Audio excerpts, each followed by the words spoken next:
এই তরুণীটি এই রুমে বসেই তার জীবনসঙ্গী খুঁজছেন। যত খুশি তত ছেলের সঙ্গে তিনি মেলামেশা করতে পারবেন। যখন তিনি কোনো ছেলের প্রতি একেবারেই স্যাটিসফাইড হবেন তখনই তিনি তাকে বিয়ে করে ফেলবেন। তিনি বললেন এখন পর্যন্ত তিনি 7 থেকে 8 জন ছেলের সঙ্গে মেলামেশা করেছেন বা এখানে অবস্থান করেছেন, থেকেছেন, রাত্রি যাপন করেছেন।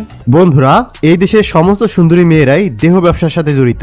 আর সবচেয়ে অবাক করা বিষয় হলো এই দেশটিতে মাত্র 100 থেকে 150 টাকার বিনিময়ে সুন্দরী সুন্দরী মেয়েরা নিজেদের দেহ বিক্রি করে দেয়। যারা আর্থিক সমস্যার কারণে থাইল্যান্ডের মতো দেশে যেতে পারে না, তারা অবশ্যই এই দেশটিতে ঘুরতে যেতে পারে। তাদের প্রথম পছন্দ হলো এই দেশ। এটা আর কোথাও নয়, বরং দেশটির নাম হচ্ছে ভিয়েতনাম। দেশটিতে সুন্দরী যুবতী নায়িকাদের মতো মেয়েদেরকে পর্যটকরা মাত্র 50 থেকে 100 টাকার বিনিময়ে সারা রাতের জন্য কিনে নেয়। জানলে অবাক হয়ে যাবেন, এখানকার মেয়েরা জন্মের পর থেকেই স্কুল কলেজে যায় না, বরং তাদেরকে শেখানো হয় কিভাবে দেহ ব্যবসা করতে হয়। দেশটির সরকার এই দেহ ব্যবসাকে সম্পূর্ণ বৈধতা দিয়েছে, কারণ এই দেহ ব্যবসার মাধ্যমেই তাদের দেশে পর্যটকরা ভ্রমণ করতে আসে এবং এভাবেই তাদের দেশের ইনকাম হয়। জানলে অবাক হবেন, এই দেশটিতে এমন এমন কিছু ঘটে যা আপনি স্বপ্নেও ভাবেননি। ভিয়েতনামের মেয়েদের চুলের ভার দেখলে যে কোনো মানুষ অবাক হয়ে যায়। দেশটির মধ্যে অসংখ্য নাইট ক্লাব রয়েছে, আর শুধু তাই নয়, স্বল্প মূল্যে ম্যাসাজ পার্লারও রয়েছে।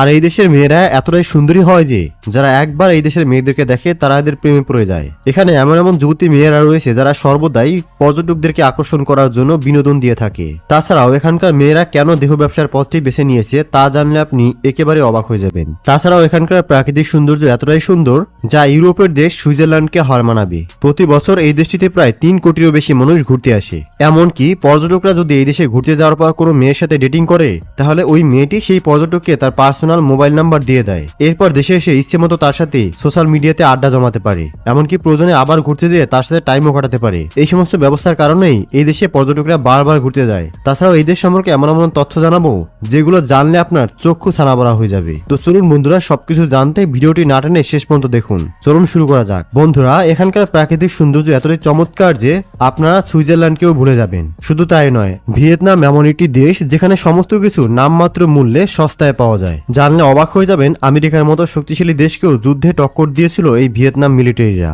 বন্ধুরা, ভিয়েতনামের কারেন্সি হচ্ছে ভিয়েতনামি ডং, আর এই কারেন্সি দুনিয়ার সবচেয়ে সস্তা কারেন্সির মধ্যে অন্যতম। আপনারা জানলে অবাক হয়ে যাবেন যে এই দেশের সবচেয়ে বড় কারেন্সির নোট হচ্ছে 5 লক্ষ ডন। জানলে একেবারে অবাক হয়ে যাবেন, মাত্র 10 টাকার বিনিময়ে 1 বোতল বিয়ার পাবেন এই দেশে। অনেক পর্যটকরাই বলে এই দেশে পানির থেকেও মদের দাম সস্তা। এই দেশটি দক্ষিণ পূর্ব এশিয়ার অন্তর্গত। বন্ধুরা, এটা হচ্ছে ভিয়েতনামের সবচেয়ে বড় শহর হোচিমিন। এই শহরকে দেশের আর্থিক কেন্দ্র বলা যেতে পারে। এই শহর বেশিরভাগই পর্যটকদেরকে দিয়ে ইনকাম করে থাকে। এই শহরের নাম বর্তমানে হোচিমিন, কিন্তু এখনো কিছু কিছু মানুষ রয়েছে যারা এই শহরকে সাইবন বলে ডাকে, কারণ 1975 সালে আগ পর্যন্ত বহু মানুষ হোচিমিনকে সাইবন বলেই ডাকতো। জানলে একেবারে অবাক হয়ে যাবেন, এই দেশটিতে অসংখ্য নাইট ক্লাব এবং ম্যাসাজ পার্লারও রয়েছে, যেখানে মাত্র 100 থেকে 200 টাকার বিনিময়ে ঘন্টার পর ঘন্টা ম্যাসাজ নেওয়া যায়। এত সস্তায় ম্যাসাজ এবং নাইট পার্লারের সুযোগ সুবিধা যা শুধুমাত্র ভিয়েতনাম ছাড়া আর কোথাও পাওয়া সম্ভব নয়। আর এই দেশের মেয়েরা এতটাই সুন্দরী যে বহু পর্যটক এই দেশে ঘুরতে গিয়ে সেই সমস্ত মেয়েদের সাথে রাত্রি যাপন করে। এখানে হাজার হাজার মেয়েরা সর্বদাই ঘুরতে যাওয়া পর্যটকদেরকে খুশি করার জন্য ব্যস্ত থাকে। তবে সাবধানতা অবলম্বন করাও জরুরি, কারণ এখানে এমন অনেক জায়গা রয়েছে যেখানে যুবতী মেয়েদেরকে দিয়ে ট্র্যাপ ফালিয়ে পর্যটকদের কাছ থেকে টাকা উসুল করা হয়। আর এই দেশটির মধ্যে সবথেকে বেশি পর্যটক আসার কারণ হচ্ছে প্রস্টিটিউশন, অর্থাৎ থাইল্যান্ডের মতো পতিতাবৃত্ত হওয়ার কারণেই এখানে পর্যটক বেশি আসে। তবে জানলে অবাক হয়ে যাবেন, ভিয়েতনামের সংবিধানে দেহ ব্যবসা সম্পূর্ণ অবৈধ, কিন্তু সংবিধানে অবৈধ হলেও এই দেশটিতে খোলামেলায় দেহ ব্যবসা করা হয়।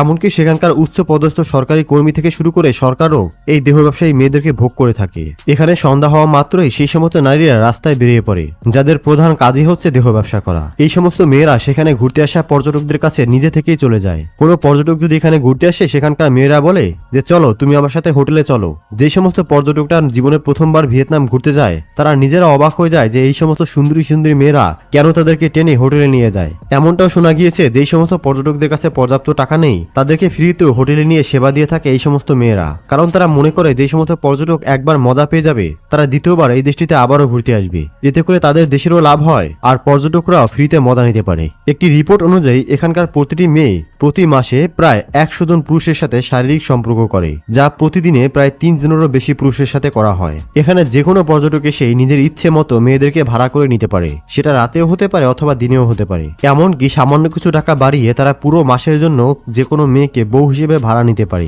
এবার হয়তো ভাবছেন এখানকার সুন্দরী সুন্দরী মেয়েরা দেহ ব্যবসা কেন করে, কারণ তাদের পেটের খিদেই তাদেরকে এই রাস্তায় আসতে বাধ্য করেছে। তাদেরকে জন্মের পর স্কুল কলেজে পাঠানো হয় না, অন্য কোনো কার্যক্রমে পাঠানো হয় না, তাদের আয়ের পথ হচ্ছে এই দেহ ব্যবসা করা। কিন্তু তাই বলে তাদেরকে খুবই গরিব ভাববেন না। এখানকার এক একজন মেয়ের গড় ইনকাম শুনলে আপনার মাথায় আকাশ ভেঙে পড়বে।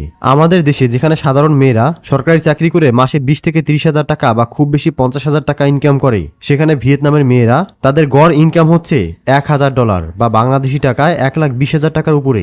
বন্ধুরা, এখানকার উঁচু উঁচু ভবনগুলো দেখে আপনি নিঃসন্দেহে দুবাইয়ের বুর্জ খলিফার সাথে তুলনা করতে পারেন। আর এই ভবনগুলো যেই শহরে অবস্থিত রয়েছে তার নাম হচ্ছে হালই শহর। এই শহরটাই হচ্ছে ভিয়েতনামের রাজধানী। জানলে অবাক হয়ে যাবেন এই শহরটি আজ থেকে 1000 বছর পুরাতন।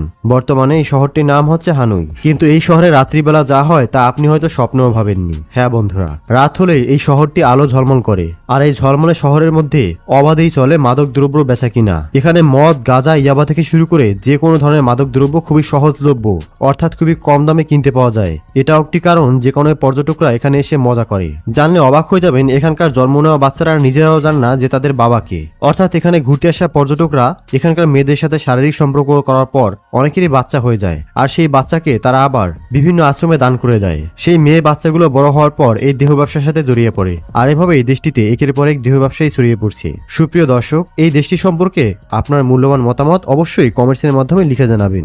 আপাতত স্ক্রিনে দেখানো এই ভিডিওটিকে এনজয় করুন। ধন্যবাদ।